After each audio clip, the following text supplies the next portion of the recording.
తెలంగాణ పండుగ సంస్కృతి సాంప్రదాయాలకు ముఖ్యమైనది బతుకమ్మ పండుగ. ఈ బతుకమ్మ పండుగ చిన్న పెద్ద పిల్లలు, అబ్బాయిలు అమ్మాయిలు అందరూ, ముసలి ముసగా అందరూ కూడా ఆనందంతో జరుపుకునే పండుగ బతుకమ్మ పండుగ. చాలా సంతోషంగా చిన్న బతుకమ్మ, పెద్ద బతుకమ్మ, బొడ్డెమ్మ నుంచి మొదలయ్యి అందరూ కూడా బతుకమ్మ పండుగని చాలా చక్కగా ఆనందోత్సాహాల మధ్య జరుపుకుంటారు. పేదవాళ్ళు, ధనిక వాళ్ళు, వీళ్ళు వాళ్ళు ఎటువంటి తేడాలు లేకుండా చక్కగా జరుపుకునే పండుగ బతుకమ్మ పండుగ. మరి చిన్న బతుకమ్మ అంటే ఎంగిలిపుల్ల బతుకమ్మ. ఈ ఎంగిలిపుల్ల బతుకమ్మ అమావాస్య నాడు ప్రారంభమవుతుంది. ఆశ్వయుజ అమావాస్య నాడు ప్రారంభమవుతుంది. దీనికంటే ముందు 7 రోజుల ముందు బొడ్డెమ్మని వేస్తారు. బొడ్డెమ్మ అంటే ఒక గద్దె, ఒక పీట మీద మట్టిని ముద్దగా పెట్టి ఒక 7 మెట్లు పెట్టేసి, 7 లేక ఒక్కొక్క 9 కూడా పెడతారు, మెట్లలాగా వేసేసి రోజు దాన్ని అల్లికి దానికి ముగ్గులు వేసి అన్ని గద్దెల చుట్టూ, అంటే పీట మీద వేసే దాని గద్దెల చుట్టూ మంచిగా చక్కగా పువ్వులు అలంకరించి ప్రతిరోజు సాయంత్రం ఉదయం పూజ చేసి సాయంత్రం మంచిగా అగరబత్తీలతో అలంకరించేసి పువ్వులు అలంకరించి బయట పెట్టి అందరూ చేరి గొబ్బెమ్మ పాటలు పాడుకుంటూ ఆడతారు. మరి బొడ్డెమ్మ పాటలు మంచిగా చక్కగా ఆడుతూ పాడుతూ ఆనందిస్తారు. అలా ఆట పూర్తయ్యాక మళ్ళీ లోపల పెట్టి ఇలా 7 రోజులు లేక 9 రోజులు ఆడిన తర్వాత దాన్ని తీసుకువెళ్ళి బావిలో కానీ చెరువులో కానీ నిమజ్జనం చేస్తారు. ఆ మరుసటి రోజు అంటే అమావాస్య, ఆశ్వయుజ అమావాస్య నాడు ఎంగిలిపుల్ల బతుకమ్మ అని తీసుకొచ్చి ఒక తులసి చెట్టు కానీ అలా పెట్టేసి, లేదంటే చిన్నగా గొయ్యి లాంటి తీసేసి అందులో పెట్టేసి ఈ పువ్వులన్నీ తంగేడు పువ్వులు, ముఖ్యంగా తంగేడు పువ్వులు ఎందుకంటే మన సంస్కృతి అనేది మొదలయ్యేది పల్లె సంస్కృతి కాబట్టి పల్లెటూళ్ళు పట్టణానికి నిలయాలు, సంస్కృతి సంప్రదాయాలకు పుట్టినిల్లు కాబట్టి మనం పల్లెటూళ్ళలోనే ఏ పండుగైనా ఏ సంస్కృతి అయినా మొదలైన పల్లెటూళ్ళలో కాబట్టి పల్లె అంటేనే మనకు వ్యవసాయదారులందరూ కూడా వాళ్ళ యొక్క చేల దగ్గర ఉండే అన్ని రకాల పూలు, ముఖ్యంగా తంగేడు పూలను తీసుకొచ్చి తర్వాత ఇంటి వద్ద పూసిన బీరాయి పువ్వులు ఇవన్నిటిని ఒక చోట చేర్చి, గునుగు పూలు ఇవన్నీ చేర్చి మంచిగా రకరకాల పూలతోటి అందంగా పూలని ఒక సిబ్బి కంక ఈనెలతోటి కొబ్బరి ఈనెలతోటి చేసిన ఒక చిబ్బిలో మంచిగా బతుకమ్మని చక్కగా ఇలా పువ్వులన్నీ కూడా అలంకరించి ఒక వరుస తర్వాత ఒక వరుస పెట్టేసి ప్రకృతిలో దొరికే అన్ని పువ్వులతోటి బతుకమ్మని పేర్చి అందరూ కలిసి ఒక చోట చేరి ఇంటింటి నుంచి 2 బతుకమ్మలు, తల్లి బతుకమ్మ పిల్ల బతుకమ్మ అని చెప్పి 2 బతుకమ్మలను తీసుకొని వచ్చి అక్కడ పెట్టేసి అందరూ దాని చుట్టూ చేరి ఆడవాళ్ళందరూ చేరి అది కొన్ని ప్రాంతాల్లో మగవాళ్ళు కూడా ఆస్వాదిస్తారు, ఇవి ఆడుతారు. మరి ఇలా ఆడుకునే టైంలో మనం పాటలు కూడా పాడతాం బతుకమ్మ పెంచుకుంటూ. ఇప్పుడు మేము కొన్ని పాటలు పాడతాం. ఇప్పుడు పాట పాడుతుందా? ఏ పాట పాడను అంటే తంగేడు పుల్లకు సంబంధించిందే పాట.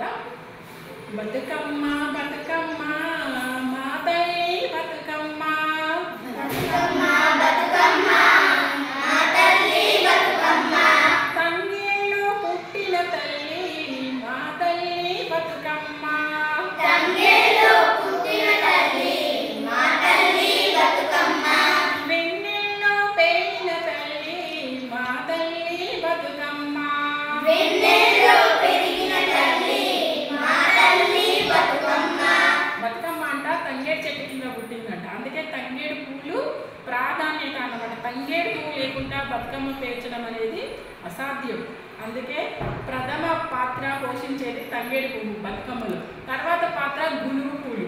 గునుగు పూలు చాలా చక్కగా ప్రకృతిలో తెల్లగా కింద నుంచి ఉండి పైన పింక్ కలర్, ఎరుపు కలర్ ఇలా వస్తే ఎంతో అందంగా కుంకుమ పూలలాగా వస్తాయి. మన తర్వాత ఇంకొకటి కుంకుమ పూలు ఏంటి అంటే సీతమ్మ జడ పూలు, అవి కట్ల పూలు ఇవన్నీ చేసి చక్కగా బతుకమ్మ పేర్చి అందరూ కలిసి ఒక చేత ఆడతారు. ఇలా 9 రోజులు ఒక్కొక్క రోజు ఒక్కొక్క బతుకమ్మ పేరుతోటి ఆడతారు అనమాట. అలిగిన బతుకమ్మ, అటుకుల బతుకమ్మ, తర్వాత ఎంగిలిపుల బతుకమ్మ ఇలా రకరకాల పేర్లతోటి రోజుకొక రోజు ఆడేసి ఒకరోజు అరణమని వదిలేస్తారు. దాన్నే అలిగిన బతుకమ్మ అంటారు. ఆ రోజు బతుకమ్మ పేర్చరు. లాస్ట్ రోజు 9వ రోజు పెద్ద బతుకమ్మ, దాన్నే సద్దుల బతుకమ్మ అంటారు. ప్రతిరోజు ఒక్కొక్క టైపు ఆహారం అంటే నైవేద్యం లాగా ఒకరోజు అటుకులు పెడతారు, ఒకరోజు కొబ్బరి అన్నం పెడతారు, ఇట్లా ఒకరోజు ఇట్లా రకరకాలు లడ్డూలు లాంటివి పెట్టేసి లాస్ట్ రోజు సద్దుల బతుకమ్మ ఆడతారు. ఆ రోజు సద్దులు మూటలు కట్టి అంటే సత్తు పిండి, నువ్వుల పిండి, పల్లి పిండి, తీయ ఇవన్నీ తయారు చేసి బతుకమ్మ దగ్గర పెట్టి సద్దుల గట్టపై పెట్టి ఆడి తర్వాత వాయినాన్ని చూపించుకొని ఆ సత్తులు ఒకరికొకరు పంచుకొని తిని చక్కగా అందరూ కూడా పసుపు కుంకుమ వాయినాలు ఇచ్చినాక రాసుకొని ఇంటికి వస్తారన్నమాట. అది బతుకమ్మ ప్రత్యేకత. ఇంకొక పాట పాడుకుందా, దీనికి సంబంధించి చాలా ఉన్నాయి. నాకు తెలిసి ఒక పాట పాడతా, రైట్? పాడుతున్నా. ఏంటి అంటే ఎక్కువ శాతం సీతారాముల పాటలు ఎక్కువ పాడతాం బతుకమ్మకి. ఒక పాట పాడతా, సీతాదేవి స్వయంవరం గురించి చెప్తూ ఒక పాట పాడతారు. జనకుడంట సీతాదేవికి పెళ్లి వయసు వచ్చిందని చెప్పి స్వయంవరం ఏర్పాటు చేసేదాన్ని, మరి సీతాదేవిని ఎవరు పెళ్లి చేసుకుంటారని చెప్పే పాట అన్నట్టు ఇది.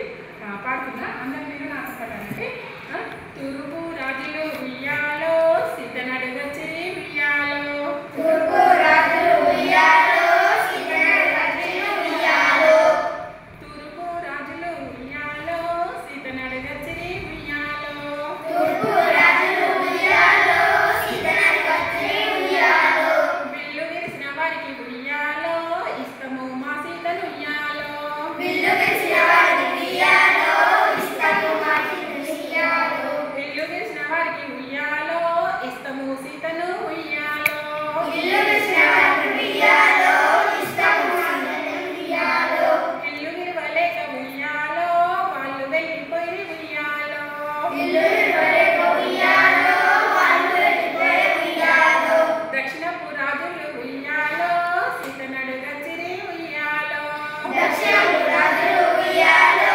సీతనడుగచ్చిరి ఉయ్యాలో, ఇల్లు విరవలేక ఉయ్యాలో వాళ్ళు వెళ్ళిపోయి ఉయ్యాలో, ఇల్లు విరవలేక ఉయ్యాలో వాళ్ళు వెళ్ళిపోయి ఉయ్యాలో, ఉత్తరము రాజులు ఉయ్యాలో సీతనడుగచ్చిరి ఉయ్యాలో, ఉత్తరము రాజులు ఉయ్యాలో సీతనడుగచ్చిరి ఉయ్యాలో, ఇల్లు విరవలేక ఉయ్యాలో వాళ్ళు మళ్ళీపోయ ఉయ్యాలో, ఇల్లు విరవలేక ఉయ్యాలో వాళ్ళు మళ్ళీపోయ ఉయ్యాలో, పడమటి రాజులు ఉయ్యాలో సీతనడుగచ్చిరి ఉయ్యాలో, పడమటి రాజులు ఉయ్యాలో సీతనడుగచ్చిరి ఉయ్యాలో, ఇల్లు విరవలేక ఉయ్యాలో వాళ్ళు మళ్ళీపోయ ఉయ్యాలో, ఇల్లు విరవలేక ఉయ్యాలో వాళ్ళు మళ్ళీపోయ ఉయ్యాలో, రామన్న లక్ష్మణ ఉయ్యాలో సీతనడుగచ్చిరి ఉయ్యాలో, రామన్న లక్ష్మణ ఉయ్యాలో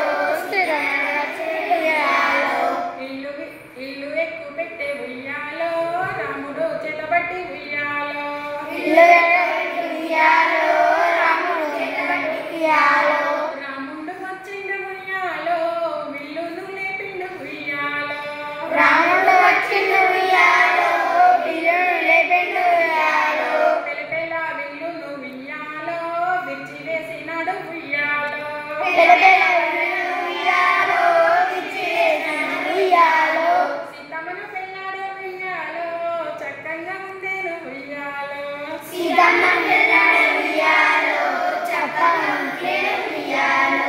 ఇలా రకరకాల పాటలు పాడుకుంటారు, ముఖ్యంగా ఉయ్యాల పాటలు. ఇంకా ఉంటాయి నిత్య జీవితానికి సంబంధించిన విషయాలను చెప్తూ కూడా ఉయ్యాల పాటలు పాడతారు. ఇట్లా ఏమంటే ఆరామ జయరామ ఉయ్యాలో అని పాడతారు. ఇట్లా ఇంకా ఇద్దరక్క చెల్లెళ్ళను ఉయ్యాలో ఒక్క ఊరికి ఉయ్యాలో, ఒక్కడే మాయన్న ఉయ్యాలో చూసన్న ఓడు ఉయ్యాలో అని చెప్పుకుంటూ పాడే పాటలు కూడా చాలా బాగుంటాయి. అందుకే మనం ఈ బతుకమ్మ పండుగని పాఠశాలల్లో కూడా జరపడానికి కారణం ఏంటి అంటే పిల్లలందరికీ కూడా ఈ సంస్కృతి సాంప్రదాయాలను తెలియజేయడం కోసం ముఖ్యంగా మనం ఈ ఫెస్టివల్ని చేస్తామన్నమాట. Thank you.